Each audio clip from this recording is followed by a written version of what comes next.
چشتی چاچو تیری چاچی گئی، چشتی چاچو تیری چاچی گئی. اور پھر بڑے مزے لے لے کے نا ہنس کے واقعہ سنا رہے ہیں. یہ جی پیر صاحب تھے، ان کا نام تھا صادق، تو انہوں نے اپنے ایک مریض سے پڑھوایا لا الہ الا اللہ صادق رسول اللہ. نعوذ باللہ. اے نما بھی مارکیٹ آ گیا جی. ہاں ترنے نکل دے جی تو کتاباں بھی پرنٹ ہوتی ہیں. اور پھر وہ تو ایک مثال تھی. تمہارے بزرگ جب بھی بولتے ہیں ہمیشہ ہی ان کی زبان لڑکھڑاتی ہے. چلیں جب بعد میں ہوش آتی ہے پھر تو انہیں پتہ چل جاتا ہے نا، بعد میں توبہ کر لیں. بعد میں توبہ کو نہیں کرتے.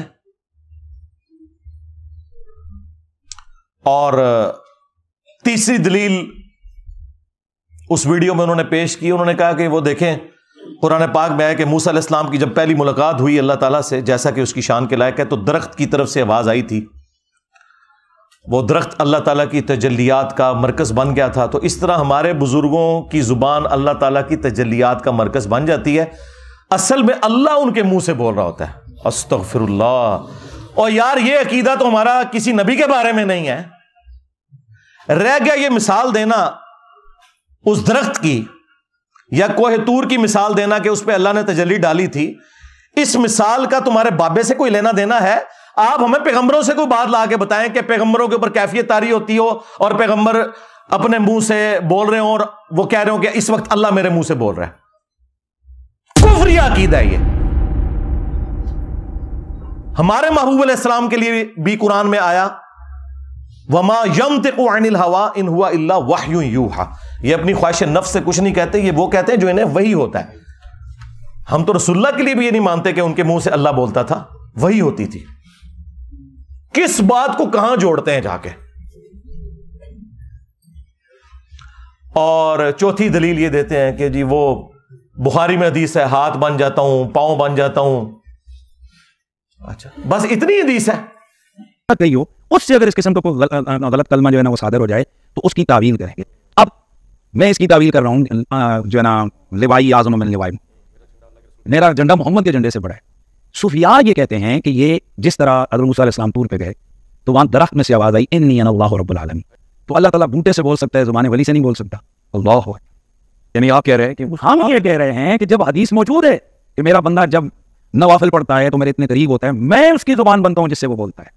تو اب یہ زبان بایزید کی نہیں تھی، زبان ان کی ایک کلام رائی ہو رہا ہے اور وہ کہہ رہے ہیں میرا جھنڈا محمد کے جھنڈے سے بڑا ہے. یہ تعویل ہے جس کے پیچھے پورا ایک علم ہے، پورے ایک فن ہے. اور آپ اٹھ کے کھڑے ہو گئے ہیں اور اسکول اور کالج کے لڑکوں کو آپ جناب گمراہ کری جا رہے ہیں اور قوم کو کافر کافر کافر کہہ رہے ہیں. تو میں یہ پوری حدیث، یہی حدیث دلیل بنائی ہے کشف المحجوب میں بھی علی حجویری صاحب نے بھی. اس حدیث کے اوپر میں تفصیلی بول چکا ہوں. میری آپ یوٹیوب پہ ایک ویڈیو ضرور دیکھیں، توحید سے متعلق 10 دھوکے جو ان کے بزرگ دیتے تھے، ان میں نے اسے بھی ڈسکس کیا. یہ تو اللہ تعالیٰ نے کہا ہے کہ جب کوئی شخص فرائض پر پابندی اختیار کرتا ہے اور نوافل کے ذریعے ہمارا قرب حاصل کرتا ہے تو میں اس کے ہاتھ بن جاتا ہوں جس سے وہ پکڑتا ہے، میں اس کے پاؤں بن جاتا ہوں جس سے وہ چلتا ہے، میں اس کی آنکھ بن جاتا ہوں جس سے وہ دیکھتا ہے. تو کیا مطلب بھائی کہنا کیا چاہ رہے ہو؟ تم یہ کہنا چاہ رہے ہو کہ اللہ اس کے پاؤں بن جاتا ہے، خود فزیکلی حلول کر جاتا ہے اس کے اندر؟ نہیں، یہ مطلب نہیں ہے. اس کے پاؤں نہ اور ہاتھ اللہ کا مظہر بن جاتے ہیں. بس پھر وہ ایک چھلانگ میں فلاں جگہ پہنچ جاتا ہے اور فلاں جگہ پہنچ جاتا ہے اور فلاں جگہ. بھائی اس حدیث کے اینڈ پہ آپ پڑھیں کہ جب وہ اپنے دشمن کے اگینسٹ مجھ سے پناہ طلب کرتا ہے تو میں اس کی دعا قبول کرتا ہوں.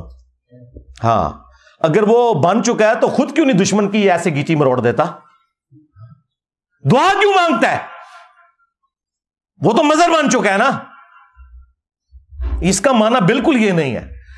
اس کا مطلب یہ ہے کہ کوئی شخص اللہ کے ساتھ کمیٹڈ ہو، پھر اللہ تعالیٰ اسے نیکیوں کے اوپر استقامت دے دیتا ہے. ہاتھ بن جاتا ہوں، پاؤں بن جاتا ہوں، آنکھیں بن جاتا ہوں. اس سے مراد یہ ہے کہ پہلے تو وہ اپنی کوشش کرتا ہے نا، اس کے بعد میں اسے استقامت دیتا ہوں کہ پھر پوری زندگی اس کی آنکھیں، پاؤں، ہاتھ، کان گناہ کی طرف نہیں بڑھتے بلکہ میری طرف ہی آتے ہیں. یہ میں اسے انعام دیتا ہوں. یہ کہتا ہے پھر انعام کیا ہوا؟ انعام یہ ہے کہ پہلے اس نے کوشش کی، استقامت ہی تو انعام ہے. پوری زندگی نیک عمال کرنے والے لوگ بھی اینڈ پہ جا کے اپنا بیڑا غرق کروا بیٹھتے ہیں. استقامت سے بڑی کوئی نعمت نہیں ہے. تو یہ اللہ تعالیٰ کی طرف سے اسے انعام ملتا ہے. لیس کمثلہ شیء وہو السمیع البصیر. اللہ کی مثل کوئی شے نہیں ہے، وہی سننے والا دیکھنے والا ہے. اللہ کے لیے آپ مثال ہی نہیں بیان کر سکتے کہ جی میں پاؤں مان جاتا ہوں، اس سے مراد یہ ہے کہ اللہ اس کے پاؤں مان جاتا ہے. نہیں نہیں نہیں، یہ لٹریچر کی زبان میں بات ہو رہی ہے.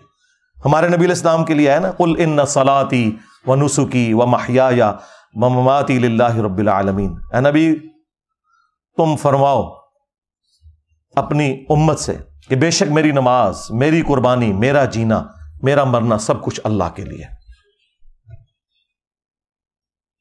اچھا دیکھیں، ساری عزتیں انہوں نے اللہ کے نام کے اوپر، رسول کے نام کے اوپر ویل کی ہوئی ہیں، لیکن اس کے اگینسٹ عبادت ان بزرگوں کی کروا رہے ہوتے ہیں. بڑے پہنچے نے اللہ نو کدھر ذکر بھی نہیں کرتے بچے.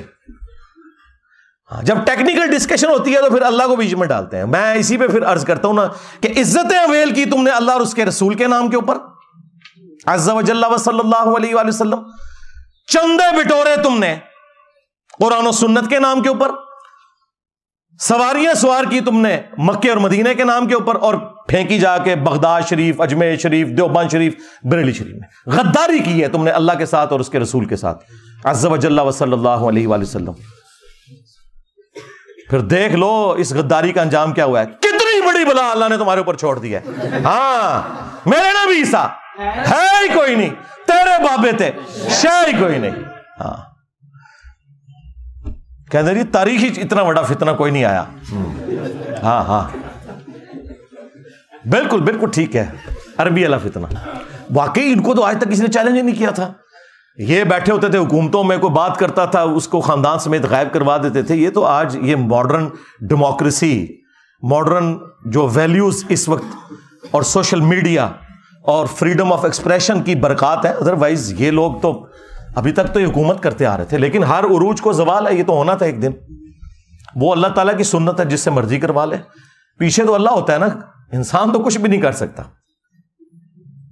تو اس قسم کے یہ لیم ایکسکیوزز پیش کر کر کے دفاع کیا کرتے تھے اپنے بابوں کا. علمی پوائنٹ نمبر 5، یہ انتہائی خطرناک اور شرمناک قسم کی اپروچ مفتی صاحب کی. یہ ساری باتیں کرنے کے بعد نا کہ جی یہ ان کی طرف غلط منسوب ہے، وہ ایسا کر نہیں سکتے، اگر ہمارے سامنے کرتے ہم فتویٰ دے دیتے، یہ کتابیں بدل گئی ہیں. اینڈ پہ جا کے نا جنہوں کے اندر پنجابی گھوں کھا لیا، ہاں غلاظت کھا لی، اور ان باتوں کا دفاع کرنا شروع کر دیا. چشتی رسول اللہ کا بھی دفاع کیا، اور لوائی اعظم من لوائی محمد، میرا جھنڈا محمد کے جھنڈے سے بھی بڑا ہوگا، اس کا بھی دفاع کر دیا. اللہ کے بندو، جب یہ کہہ رہے تھے کہ یہ بکواسیات ہیں تو دفاع کس بات کا کر رہے ہو؟ یہ اللہ تعالیٰ نے تمہیں ننگا کرنا تھا. اینڈ پہ جا کے دفاع کیا، اور پھر بڑے مزے لے لے کے نا آسس کے واقعہ سنا رہے. یہ جی پیر صاحب تھے، ان کا نام تھا صادق، تو انہوں نے اپنے ایک مرید سے پڑھوایا لا الہ الا اللہ صادق رسول اللہ. نعوذ باللہ. اے نما بھی مارکیٹ آ گیا جی. ہاں پھر دوسرے کسی بزرگ تک بات پہنچی تو انہوں نے کہا نہیں، کوئی پریشانی والی بات نہیں ہے. وہ صادق اپنے آپ کو مراد نہیں لے رہے تھے، وہ صادق نبی علیہ السلام کو مراد لے رہے تھے، کیونکہ نبی علیہ السلام بھی تو صادق اور امین ہے. دیکھو کڈی کہانی کراندے جے. پر چشتی دی چے تے عربی چ کوئی نہیں جے ہوندی. ہاں اچھا، یہ تعویل پرانے بزرگ بھی کرتے تھے کہ وہ جب کلمہ پڑھا رہے ہوتے تھے نا تو بیچ میں نیت نبی علیہ السلام کی کرتے تھے. ہاں تو سرکار اس کا مطلب یہ ہے کہ اگر سیدنا ابوبکر کلمہ پڑھاتے ہیں صدیق رسول اللہ، تو نبی علیہ السلام بھی تو صدیق ہیں، نبی علیہ السلام فاروق بھی ہیں، نبی صلی اللہ علیہ وآلہ وسلم غنی بھی ہیں، آپ مرتضیٰ بھی ہیں، حیدر بھی ہیں. تو کیا خلفائے راشدین اپنے ناموں کے کلمے پڑھا کے تو یہ کنایا کیا کرتے تھے؟ تو یہ جو میں نے دعویٰ کیا تھا نا کہ ان کا اور ان کے بزرگوں کا اس دین کے ساتھ کوئی لینا دینا نہیں ہے جو اس شخصیت میں نازل ہوا ہے جس کی قبر مدینے میں ہے صلی اللہ علیہ وآلہ وسلم. تو میں یہ کہنے میں حق بجانب ہوں کہ مرنے سے پہلے اے مسلمان کر لے اس پہ غور. کتابوں کا خدا اور ہے، بابوں کا خدا اور. کتابوں کا پیمبر اور ہے، بابوں کا پیمبر اور. یہ لوگ میرے پہ اعتراض کرتے تھے نہیں جی خدا تو ساروں کا ایک ہے، انجینئر صاحب نے 2 خدا بنا دیے. یہ بھائی محاورے میں بات ہو رہی ہے. خدا تو واقعی سب کا ایک ہے، آپ بھگوان کہہ لیں، خدا کہہ لیں، اللہ کہہ لیں، گاڈ کہہ لیں، سپریم بینگ کہہ لیں، سپر نیچرل ایجنسی کہہ لیں، لیکن ان کوالٹیز کے ساتھ ماننا ہے جو نبی صلی اللہ علیہ وآلہ وسلم نے تعلیم فرمائی ہیں. ورنہ پھر آپ اس اللہ رسول کو نہیں مان رہے. ہاں آپ اپنے بزرگوں کی تعلیمات لے کر چل رہے ہو. تو اینڈ پہ جا کے انہوں نے پھر دفاع کیا چشتی رسول اللہ کا، اور پھر لوائی اعظم من لوائی محمد، بازید کے اس نعرے کا انہوں نے دفاع کیا کہ قیامت کے دن بازید نے کہا تھا نا کہ میں، یعنی اس کی زبان سے یہ، بلکہ یہ الفاظ جو موجود ہیں وہ تو بڑے خطرناک ہیں کہ بازید سے پوچھا گیا کہ بتائیں قیامت کے دن سب لوگ کس کے جھنڈے کے نیچے ہوں گے؟ تو اس نے کہا کہ میں اللہ کی قسم اٹھا کر کہتا ہوں کہ ساری مخلوقات، محمد اور تمام انبیاء قیامت کے دن میرے جھنڈے کے نیچے ہوں گے۔ نعوذ باللہ من ذالک۔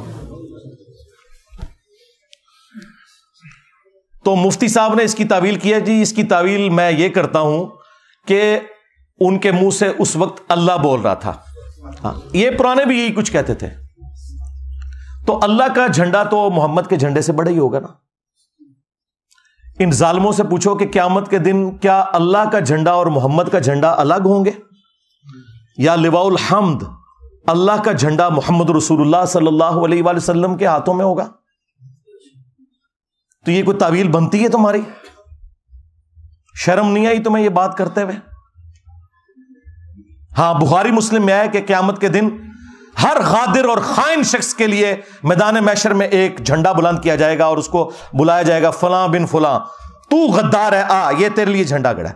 کہیں اس کو تو تم شفاعت کا جھنڈا نہیں مانے ہوئے؟ جھنڈا تو ایک ہے، محمد اور اللہ کا جھنڈا الگ نہیں ہے۔ کسی خلیفہ راشد کی جرت نہیں ہوئی کہ وہ اپنی زبان سے ایسی بات کرے۔ شکر کرو حضرت عمر زندہ نہیں ہے، ورنہ فیصلہ کسی اور طریقے سے ہوتا، میں تو صرف زبان کھولتا ہوں۔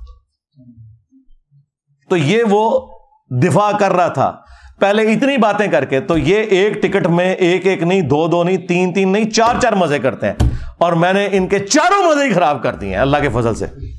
علمی پوائنٹ نمبر 6، سیکنڈ لاسٹ، اور یہ میں بریلوی عوام کو مخاطب کر رہا ہوں کیونکہ یہ لوگ تو ناقابل علاج ہیں، سیدھی سی بات ہے کہ میں نے کئی ایک ویڈیوز میں گستاخانہ عبارتیں ہائی لائٹ کی ہیں، میں مختصراً یہاں پر بھی بیان کر دیتا ہوں۔ آپ اپنے علماء سے پوچھیں کہ یہ عقیدے آپ کے قرآن و سنت میں کہاں فٹ بیٹھتے ہیں۔ نمبر 1 چشتی رسول اللہ، جو حشر بہشت میں بھی لکھا ہے اور سبع سنابل میں بھی لکھا ہوا ہے، اور اعلیٰ حضرت نے خود تعریف کی ہے اور کہا یہ رسول اللہ کی برگاہ میں کتاب مقبول ہے، سبع سنابل فتاوی رضویہ کے اندر، لہذا اعلیٰ حضرت بھی مجرم ہے اس میں۔ انہوں نے ایسی کتاب کی تعریف کیوں کی جس میں چشتی رسول اللہ لکھا ہوا تھا؟ اگر انہوں نے انجانے میں کی تو ان کا علم غیب فارغ، اور اگر جان بوجھ کے کی تو ایمان بھی فارغ۔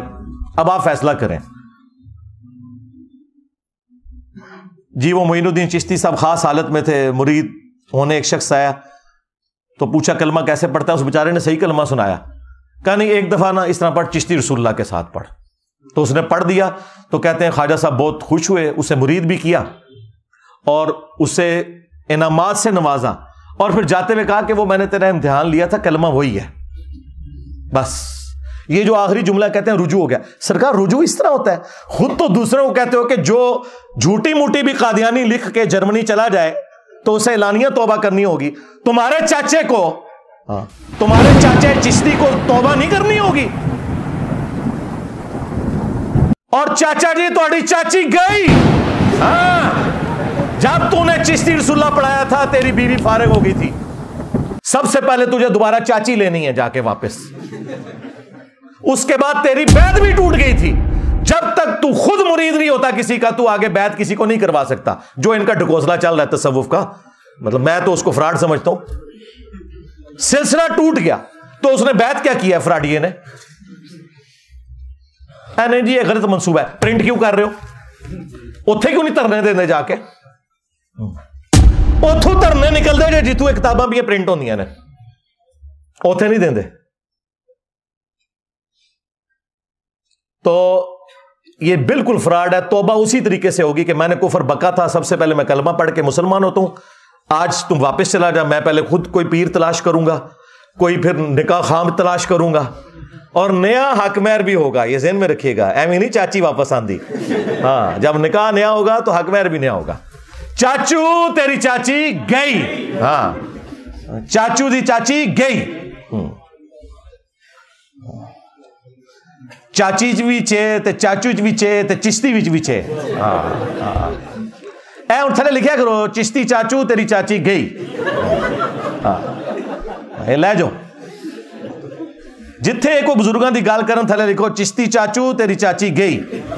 ہاں ہاں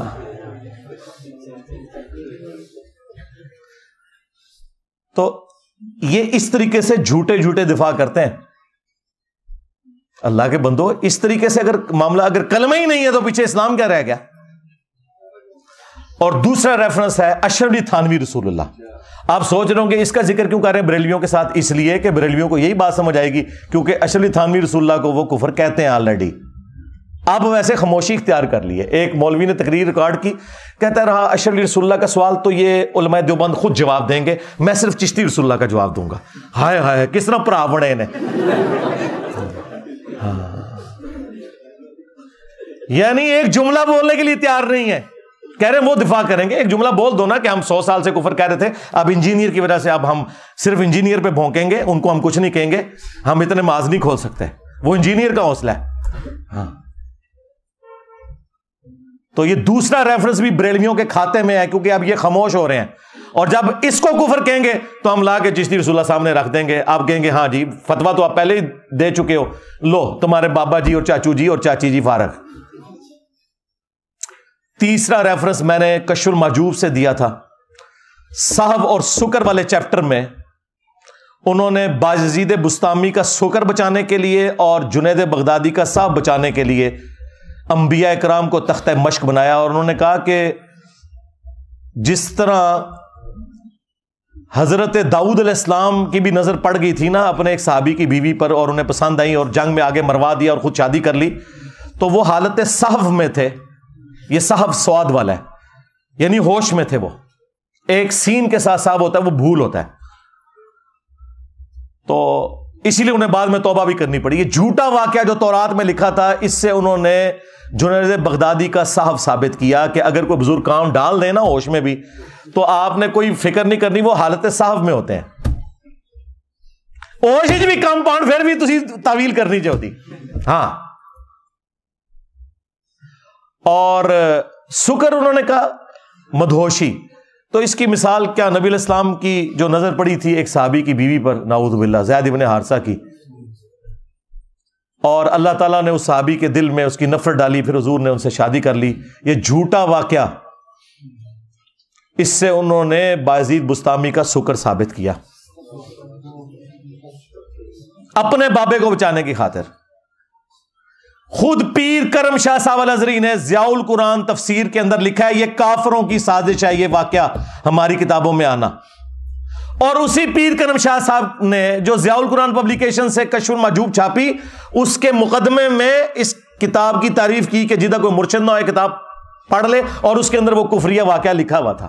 دیکھیں ایک ٹکٹ میں کتنے مزے کرتے ہیں, ایک طرف کتاب کی تعریف کر رہے ہیں, دوسری طرف اس کتاب کا واقعہ اس کتاب میں نہیں کفر کہہ رہے, دوسری جگہ کفر لکھ رہے ہیں. تو دیکھیں پھر ہماری عقابی نظریں کہاں پہنچتی ہیں. ہم میں شرافت تو مولا علی والی ہے, لیکن چلاکی ہوشیاری بنو امیہ سے بھی زیادہ ہے اللہ کے فضل سے, الحمدللہ. ہاں تو یہ ہم پوچھیں گے کہ یہ کفار کون ہے جنہوں نے سازش کر کے نبی علیہ السلام کے اوپر یہ جھوٹ باندھا ہے, اس شخص کے اوپر کہ جس کے بارے میں قرآن میں ہے ما ضل صاحبکم وما غوا, تمہارے نبی نہ کبھی بہہ کے ہیں نہ کبھی بے راہ چلے ہیں, جن کے بارے میں بخاری مسلم میں آیا کہ کنواری لڑکیوں سے زیادہ شرم و حیا تھی ان کے اندر. ان کے بارے میں تم کہہ رہے ہو کہ وہ صحابی کی بیوی کے اوپر نعوذ باللہ اس طرح ہو گئے. اور ایک چھوٹو مولوی انہوں نے لانچ کیا, وہ چھوٹو ایسا میرے قابو آیا ہے, یہ چھوٹو آج کہہ رہا ہے یہ چشتی رسول اللہ تو بالکل کفر ہے, یہ تو بعد میں کسی نے ڈالا ہے. اور یہ چھوٹو اس مناظرے میں نہ صرف بیٹھا ہوا تھا جس میں انہوں نے چشتی رسول اللہ کا دفاع کیا, بلکہ یہ پیچھے سے سبحان اللہ بھی کہہ رہا تھی. ہاں خواجہ نے کیا فرمایا, سنو کہ میں کون ہوں اور کیا ہوں, محمد الرسول اللہ صلی اللہ علیہ وسلم کے دربار کے کمینے غلاموں میں سے ایک ہوں, کمینے غلاموں میں سے ایک ہوں, کمینے غلاموں میں سے ایک ہوں. انہوں پتہ ہی نہیں سی کہ اے سبحان اللہ ایک دن انا للہ ہو جائے گا. ہاں اور تو قیامت تک مار دیتا ہے, بول دے ہی نہیں. 10 تنو کس نے توبہ کرائی, تو دفاع کر رہا تھا, سبحان اللہ پڑھ رہا تھا. تو اس چھوٹو نے نا اس کفری واقعے کو حلال کرنے کے لیے کہتا ہے مسلم شریف میں بھی اس طرح کی حدیث موجود ہے، تو انجینئر صاحب اس پہ کیوں نہیں فتویٰ لگاتے؟ اندازہ کریں مسلم شریف میں کچھ اور بات لکھی تھی، انہوں نے اپنا بابا بچانے کی خاطر مسلم شریف کی حدیث کو تختہ مشق بنایا. وہ آپ حدیث خود پڑھیں، اس میں کوئی ایسی بات نہیں لکھی ہوئی. صحیح مسلم میں حدیث موجود ہے کہ نبی صلی اللہ علیہ وآلہ وسلم نے فرمایا کہ اللہ تعالیٰ نے مجھے اچانک جو نگاہ پڑ جاتی ہے نا کسی نامحرم پر، حکم دیا کہ میں فوراً ہٹا لوں. اور ایک اور حدیث ہے صحیح مسلم کے اندر جو اس نے پیش کی کہ نبی علیہ السلام ایک جگہ بیٹھے تھے، سامنے سے کچھ عورتیں گزری، آپ کی اچانک نظر پڑی تو آپ نے ہٹا لی اور آپ اپنے گھر گئے، اپنی بیوی کے ساتھ ازدواجی تعلق قائم کیا اور پھر باہر تشریف لائے. اور آپ نے فرمایا کہ اگر اس طریقے سے کسی کی نظر نامحرم پر پڑ جائے غلطی سے تو فوراً ہٹا لے اور وہ اپنی بیوی کے پاس جائے، کیونکہ اللہ تعالیٰ نے اس کے پاس بھی وہی چیز رکھی ہے. یہ طریقہ تمہیں دل صاف رکھنے کے لیے، پاک رکھنے کے لیے ایک کارگر طریقہ نبی صلی اللہ علیہ وآلہ وسلم نے تعلیم فرمایا. اس سے وہ کہہ رہے ہیں کہ جی وہ جو واقعہ لکھا ہوا ہے نا زید ابن حارثہ کی بیوی والا، اس میں تو لکھا ہے کہ وہ ناپسند ہوئی، نبی علیہ السلام نے اس عورت سے شادی کر لی. یہ واقعہ اگر مسلم میں یوں ہوتا نا کہ جس عورت پہ حضور کی نظر پڑی تھی وہ جیسے ہی اپنے گھر پہنچی، اس کے خامند کے دل میں اللہ نے اس کی نفرت ڈال دی، پھر اس نے طلاق دے دی، پھر نبی علیہ السلام نے اس کو بلوا کے خود اس سے شادی کر لی. یہ بکواس لکھا ہوا تمہارے بابے نے، مسلم شریف میں یہ نہیں لکھا ہوا. دھوکہ دینا بند کرو. یہ 3 ریفرنس ہو گئے جی. چوتھا ریفرنس وہ تذکرۃ الاولیاء میں جو بایزید نے کہا کہ لوائی اعظم من لوائی محمد، قیامت کے دن محمد کے جھنڈے سے بڑا میرا جھنڈا ہوگا، اور میں قسم اٹھا کے کہتا ہوں کہ محمد اور تمام انبیاء اور تمام انسانیت میرے جھنڈے کے نیچے ہوگی. اور تنو کھنگڑ نہیں دینا کسی نے. ہاں، اور حنیف قریشی صاحب کہہ رہے ہیں نہیں وہ اللہ بول رہا تھا، اللہ کا جھنڈا تو محمد کے جھنڈے سے بڑا ہوگا. بھائی اللہ کا جھنڈا تو آلریڈی محمد صلی اللہ علیہ وآلہ وسلم کے ہاتھوں میں ہے، تمہارے بابے کے ہاتھ میں کون سا جھنڈا ہے؟ کہیں وہ جھنڈا تو نہیں جو بخاری مسلم میں آیا کہ ہر غادر اور خائن شخص کے لیے، دھوکہ باز کے لیے میدان محشر میں ایک جھنڈا گاڑا جائے گا اور اسے آواز دی جائے گی فلاں بن فلاں آ جا، ایتھے کھلو، پتہ لگے کہ تو دھوکے باز ہے. یہ تمہارے بابوں کے ساتھ ہونا ہے. یہ جھنڈے ہیں جن کو تم نے لواء الحمد مانا ہوا ہے. تمہارا بایزید یہ کہتا رہا. اب تو یہ دفاع کرتے ہیں نا تو پھر ہم انہیں کہہ سکتے ہیں نا. اور دیکھو تمہارا بایزید یزید دا ابا، ہاں یہ بھی 261 ہجری میں مرا ہے، اور ہمارے امام مسلم بھی 261 ہجری میں دنیا سے تشریف لے گئے. ایک ہی سن میں دونوں فوت ہوئے ہیں. ان کی کنیت ہے ابو الحسین، ہاں، اور تیرے بابے کی کنیت ابو یزید. اور اس سے بڑا جھوٹ کہتے ہیں امام جعفر کا مرید تھا وہ. اور جعفر کے مرید تو آج یزید نہیں رکھتے اپنے بچوں کے نام، کہتے ہیں جی جائز نہ ہے، رہو نا، ہاں، تاکہ جو تو سکول جاؤ. ہائے ہائے ہائے ہائے، کتنا کلپ وائرل ہوا ہے. پھر انہوں نے ایک گل سمجھ آندی ہے، ہاں تیرے بچے جب سکول جائیں تو لوگ کہیں یزید آ گیا، اور چھٹی کے وقت جب تو لینے کے لیے جائے تو کہیں یزید دا ابا آ گیا. ہاں، بچاؤ اپنے بابے نو، ہن اپنے نا رکھو، اپنے پترا دے نا یزید رکھو اور اپنی کنیت رکھو ابو یزید. ہاں، تیرا ابو یزید تو کہتا رہا کہ محمد صلی اللہ علیہ وآلہ وسلم میرے جھنڈے کے نیچے ہوں گے، اور میرا امام مسلم ابو الحسین مسلم نے مسلم شریف میں حدیث لی کہ نبی علیہ السلام نے فرمایا قیامت کے دن سب سے پہلے میں قبر سے نکالا جاؤں گا، سب سے پہلے میں شفاعت کروں گا، سب سے پہلے میری شفاعت قبول کی جائے گی. اور مسلم شریف میں ایک اور حدیث ہے کہ سب سے پہلے میں جنت کا دروازہ کھٹکھٹاؤں گا، داروغے جنت پوچھیں گے کون؟ میں کہوں گا محمد. تو وہ کہیں گے کہ مجھے اللہ نے حکم بھی یہ دیا تھا کہ صرف آپ کے نام کے اوپر یہ دروازہ کھلے گا. ہاں، یہ میرا امام لکھ کے گیا ابو الحسین مسلم بن حجاج القشیری. اور بایزید کے چیپٹر میں نا انہوں نے لکھا ہوا ہے بایزید بستامی کی معراج. ہاں، اور کہتے ہیں جس طرح انبیاء میں رسول اللہ کو معراج ہوئی ہے نا، اس طرح اولیاء میں اس کو ہوئی ہے معراج. یعنی ابو بکر عمر عثمان و علی کو نہیں ہوئی، ان ہوئی ہے. اور کہتے ہیں جنید بغدادی فرمایا کرتے تھے، اس میں ساتھ لکھا ہوا ہے تذکرۃ الاولیاء میں، کہ بایزید کا مقام اولیاء میں ایسا ہے جیسا کہ جبرائیل علیہ السلام فرشتوں میں، یعنی فرشتوں کے سردار جبرائیل ہیں، اولیاء کے سردار بایزید ہیں. تو سرکار عبد القادر جیلانی دی ہو گئی چھوٹی. ہاں، کیونکہ آپ تو کہتے ہیں وہ اولیاء کے سردار ہیں، اور عبد القادر جیلانی تو آیا بھی بعد میں. وہ 471 میں پیدا ہوئے اور 561 ہجری میں فوت ہوئے، اور یہ ان سے 300 سال پہلے فوت ہوئے 261 ہجری میں بایزید بستامی. ان فیصلہ کرو کہ اولیاء دا سردار کون ہے. ہم سے پوچھیں گے ہمارے تو اولیاء کے سردار ہیں ابو بکر، عمر، عثمان و علی رضی اللہ عنہم اجمعین وعلیہم السلام اجمعین. تو اسی فیصلہ کرو کہ عبد القادر جیلانی ولیاں دا سردار ہے یا بایزید بستامی، کیونکہ تواڈے جنید بغدادی نے کہا ہے نا. ہاں، اور جنید بغدادی تو خود عبد القادر جیلانی کا پردادا پیر ہے. پردادا پیر کی بات مانے یا عبد القادر جیلانی کی مانے؟ سب کچھ فراڈ چل رہا ہے بھائی. تو یہ نبی صلی اللہ علیہ وآلہ وسلم کی عصمت کے اوپر لوگ ڈاکہ مارا کرتے تھے. ہم نے آ کے اب ان کو پکڑا ہے. اور ان کا جو بہانہ تھا نا جی، با خدا دیوانہ باش، کیونکہ یہی بایزید کہتا تھا سبحانی ما اعظم شأنی، میں پاک ہوں، میری شان بڑی بلند ہے. وہ کہتے ہیں وہ اللہ بول رہا تھا منہ سے، تو وہ یہ آپ ذرا شتیہات میں لیں. لیکن یہ جو اس نے بکا کہ میرا جھنڈا محمد کے جھنڈے سے بڑا ہوگا، جبکہ قیامت کے دن جھنڈا ایک ہی ہے اللہ کا، وہ رسول اللہ کے ہاتھوں میں ہے، یہ کس جھنڈے کی بات کر رہا ہے؟ ٹائم قیامت تک ہے جواب دینا جو ویڈیو چاہ کے دا.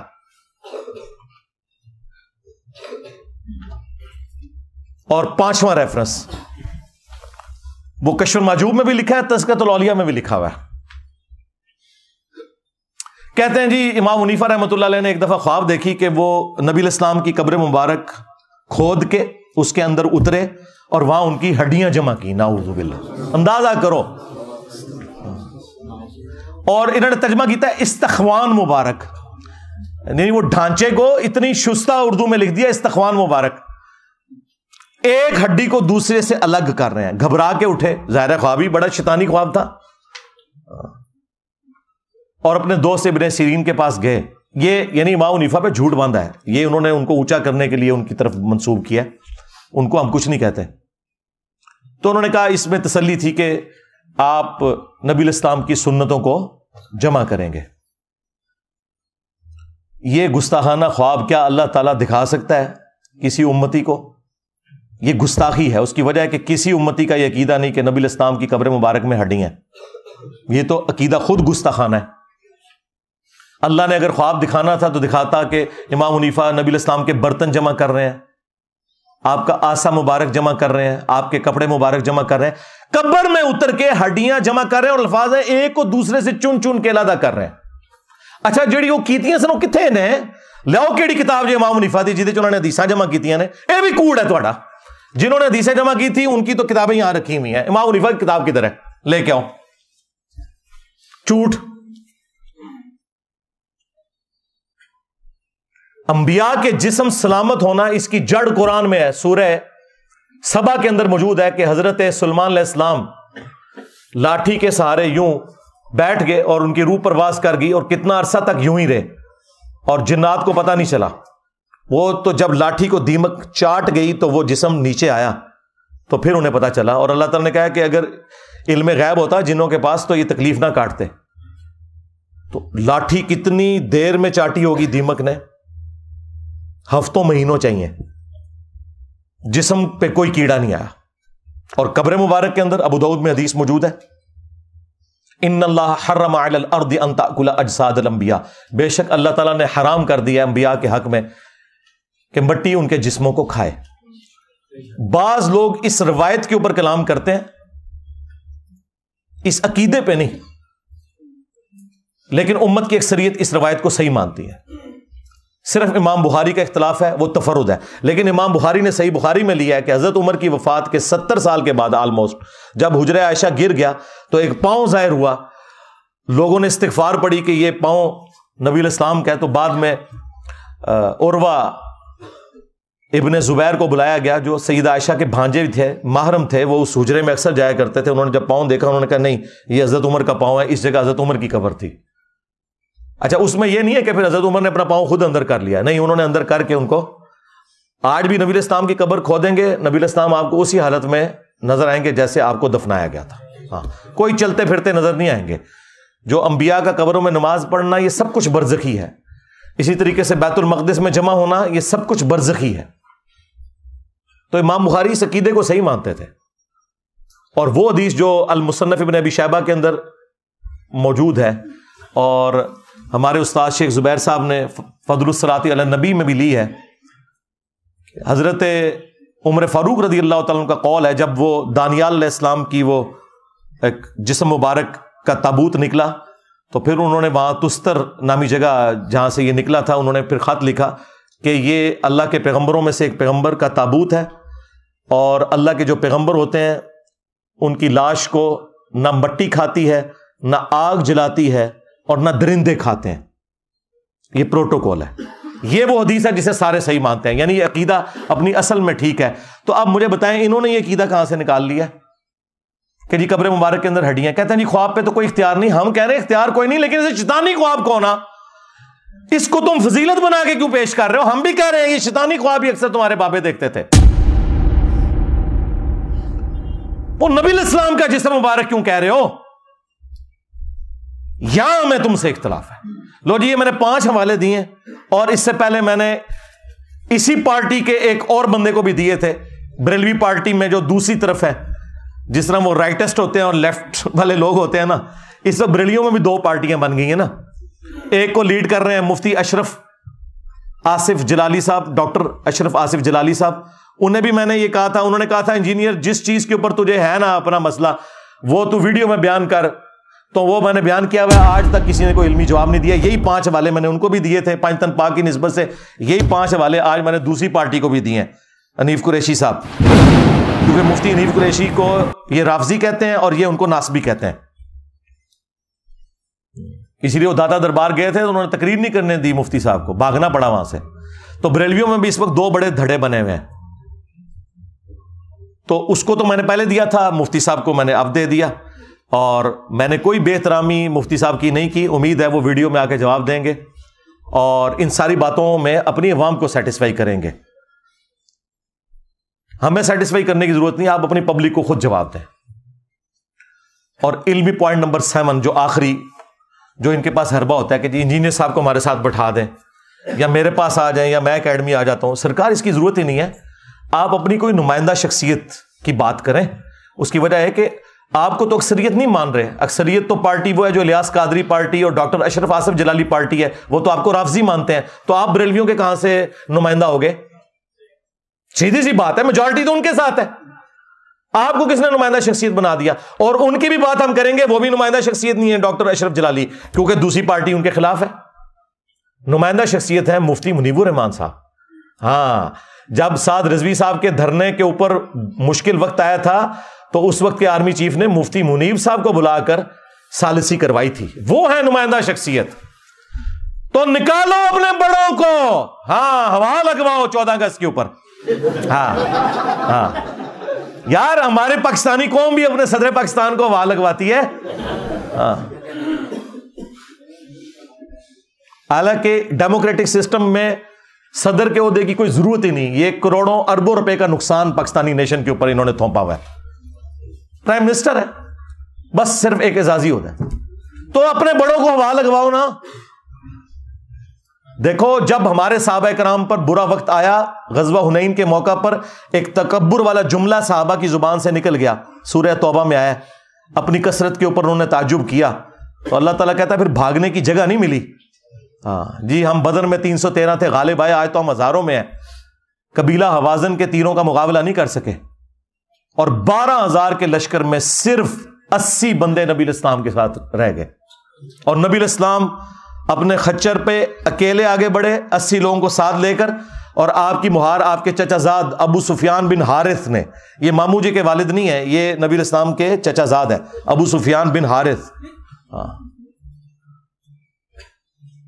اور نبی الاسلام خچر پہ آگے بڑھ رہے ہیں.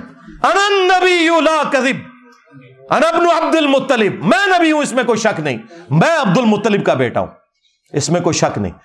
یعنی لیڈر کا پتہ ہی اس وقت چلتا ہے جب مشکل وقت آتا ہے. اگر نبی علیہ السلام اپنی اس دعوت میں سچے نہ ہوتے تو کبھی آگے نہ بڑھتے. اور آپ نے ایک مٹھی بھری یوں کنکروں کی اور کافروں کی طرف یوں پھینکی, اللہ تعالیٰ نے ان کی آنکھوں کو اندھا کر دیا, مسلمانوں کو فتح نصیب ہوگی. تو سرکار آپ کے فرقوں کے اوپر برا وقت آیا ہے تو نکالو اپنے بڑے باہر.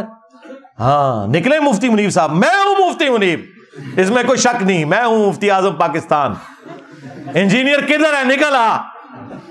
مفتی صاحب آئے, ان کو آنے کا ٹکٹ بھی دوں گا, اور اسلام آباد سے جیلم کی میں اسپیشل گاڑی ان کے لیے بھجواؤں گا, اور یہاں پہ انہیں بٹھاؤں گا, خود سامنے بیٹھوں گا. ہاں آ کے بات کریں عقیدے کے اوپر. اور یہ مجھے شوق نہیں ہے, یہ کہتے ہیں نا جی بیٹھ, اور ہمارے اسٹوڈنٹ بھی ہمیں آئے دن جو ہے وہ تنگ کرتے ہیں. میں آپ لوگوں کی وجہ سے کہہ رہا ہوں, ورنہ مجھے کوئی ضرورت نہیں یار. جن لوگوں کی اپنی ویورشپ سینکڑوں اور ہزاروں میں ہے, ٹھیک ہے, میری تصویر لگائیں تو ہزاروں تک جاتی ہے, ان کے ساتھ مجھے بیٹھ کے کیا لینا ہے. آئے, جو بندیوں کو شوق ہے مفتی تقی عثمانی صاحب کو نکالیں. میں ہوں مفتی تقی عثمانی, علماء دیوبند کا ہیڈ. انجینئر آ سامنے, یہاں بیٹھے, میں نیچے بیٹھوں گا. وہابی نکالیں ساجد میر صاحب کو, شیعہ نے نکالنا ہے ساجد نقوی صاحب کو نکالیں. اور یہ مطلب میں ان کی کوئی توہین نہیں کر رہا, مجھے ان پر اعتماد ہے کہ ان کے ساتھ میں بات کروں گا تو مسئلہ حل ہوگا, کیونکہ نچلے تو اتنے زیادہ ہی ختم ہی نہیں ہوں گے. ایک سے بات کروں گا دوسرا کہ ان کو تو پتہ ہے ان کو تو یہ فیلڈ ہی نہیں تھی, اس لیے وہ انجینئر صاحب سے زیر ہو گئے. تو وڈا کڈو, ڈائریکٹ فائنل میچ کھیلیے. ہاں اور یہ آپ کی خواہش کے اوپر ہے. اتنا مشکل وقت آیا ہوا نا یار, یہ بڑے کس دن کام آنے ہیں, اس سے برا وقت آنا تھا فرقوں پہ. اسی دن کے لیے بندے سنبھالے ہوئے تھے نا, نکالو. اچھا تم کہتے ہو اگر یہ بول نہیں سکتے تو میں ایک اور آفر دیتا ہوں, یہ آ جائے, تم ان کے ساتھ بیٹھ جاؤ, ان کو سامنے بٹھاؤ اسٹیچو بنا کے, اور پہلے اناؤنسمنٹ کرو کہ ان کو چونکہ بات کرنی نہیں آتی, ان کے بہاف پہ میں بولوں گا. انجینئر صاحب آؤ, ختم نبوت کے اوپر بات کرو, عقیدہ توحید کے اوپر بات کرو, گستاخانہ عبارتوں کے اوپر بات کرو, میں کرنے کے لیے پھر بھی تیار ہوں. یہ معقول ہے نا جی. اس سے بھی آسان, اگر وہ بڑوں کو ہوا نہیں لگا سکتے, بڑوں سے ایک ویڈیو کلپ بنواؤ. بعض لوگ کہہ رہے ہیں انجینئر صاحب نے پہلے کہا تھا لکھوا کے لاؤ. سرکار میں نے پہلے دن سے کہا ویڈیو لازمی بنوانی ہے, اور لکھی ہوئی تو ٹویٹس بھی ڈیلیٹ کر دیتے ہیں لوگ.